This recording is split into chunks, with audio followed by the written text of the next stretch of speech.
Hi there, my name is Kim. I'm a doula in the Toronto area, and I thought today I'd talk a little bit about pumping. I know many people we want to breastfeed, we want to do this is what we want to do, we want to feed baby from our body, and I get it.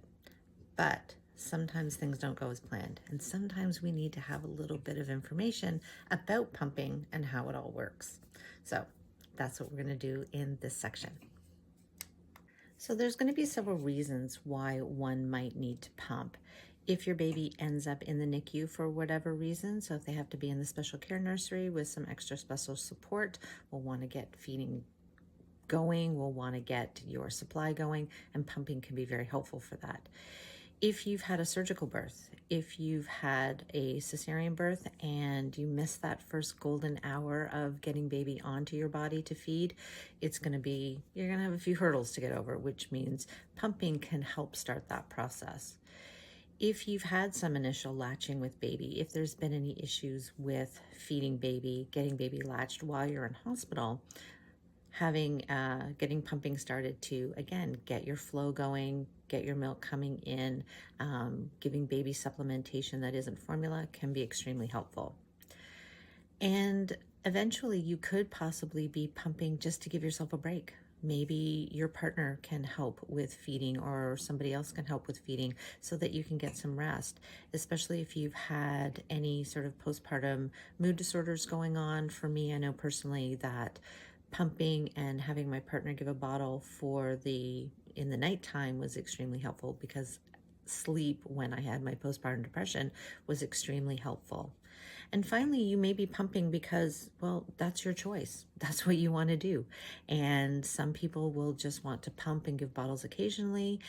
Some people will want to pump exclusively. And that's totally fine too. But what kind of pump are we going to use?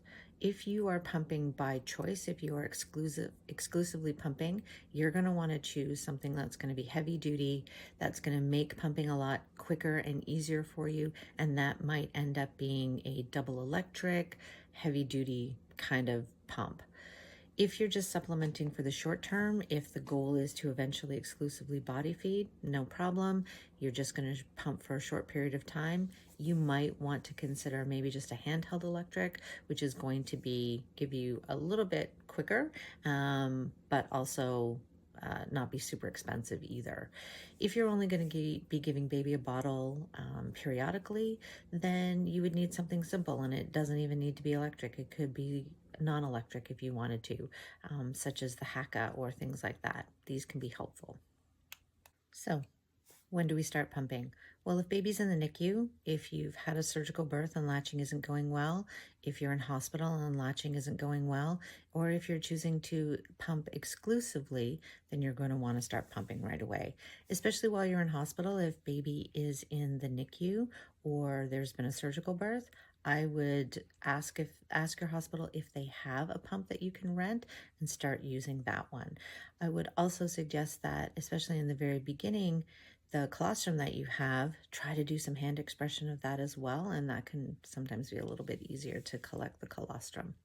Now, if you're only pumping occasionally, if you're only giving baby a bottle occasionally, I usually find it's best to wait for the first 3 weeks after baby is born. In the first 3 weeks, baby has 3 growth spurts that they're going to go through. And these are all in an effort to get things working well and to also get your supply going well too. So if you can wait until after that 3-week period before you start introducing the odd bottle, that's not a bad thing. How often should you pump? Well, if baby's in the NICU or you're offering bottles exclusively, you'll want to pump following baby's eating schedule. So that could be pumping every 2 to 3 hours, probably for about 15 minutes or so. And you're going to want to do that in the evening as well. You're going to want to do this overnight as well. This will help ensure that you have a good production of milk for baby. If you are supplementing, if you've got a bad latch, if baby is in the NICU, then you're going to want to do it, and baby's still going to your body, you're going to want to pump after each feed. And this can, again, help stimulate production and can be either hand expression or with a pump. If your hospital has a pump, then definitely try to use that when you're still in hospital. For the occasional bottle, you're going to want to pump probably several times a day to build up the supply that you're going to need for giving baby that bottle. Some people pump just a little bit, and some people can pump quite a lot. We don't know what you're going to be like until we actually start pumping. So if you find that you're just a little pumper, then you're going to want to make sure that you are pumping multiple times a day so that you have that supply built up for baby and how much they're actually going to need. Now, storing of the milk, we usually use the rule of threes. So if you have pumped milk, it can sit out on the counter for 3 hours. It can sit in the fridge for 3 days, and it can be in a freezer for 3 months. And you'll want to store in smaller quantities. We don't want to store large quantities. 2 to 3 ounces per container is sufficient, and you can use either the bags or small containers, whatever. You also don't want to mix warm, fresh milk with the stuff that's already been in the fridge. So what you're going to have to do is whatever's in the fridge, whatever you've pumped, put that in the fridge, and then once they're both cold and the same temperature, then combine them.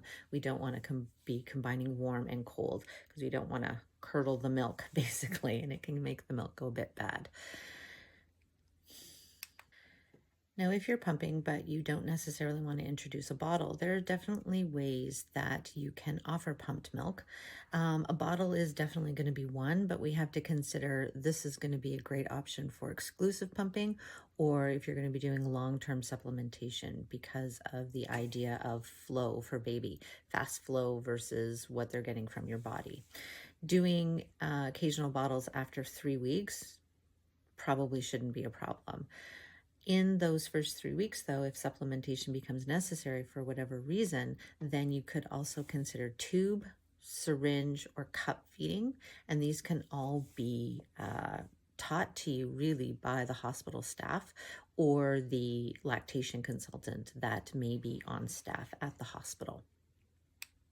And finally, some tips for pumping. As I mentioned before, some people are just small pumpers. We have to remember that your baby can take milk from your breast way more efficiently than a pump, because when you have baby on your breast, there's hormones and there's that connection and all of that stuff. But when we're using a pump, there's no hormonal connection. So you'll want to pump maybe with baby in the room with you. You'll want to consider even smelling something of the babies or having a picture of the baby there, just so you can have that sort of connection with baby to get those hormones flowing. And that's going to be the oxytocin and the prolactin and all of that stuff. And that can all be helped by having that connection with baby already there. The body knows it's a pump, and it's going to save back what it needs for baby.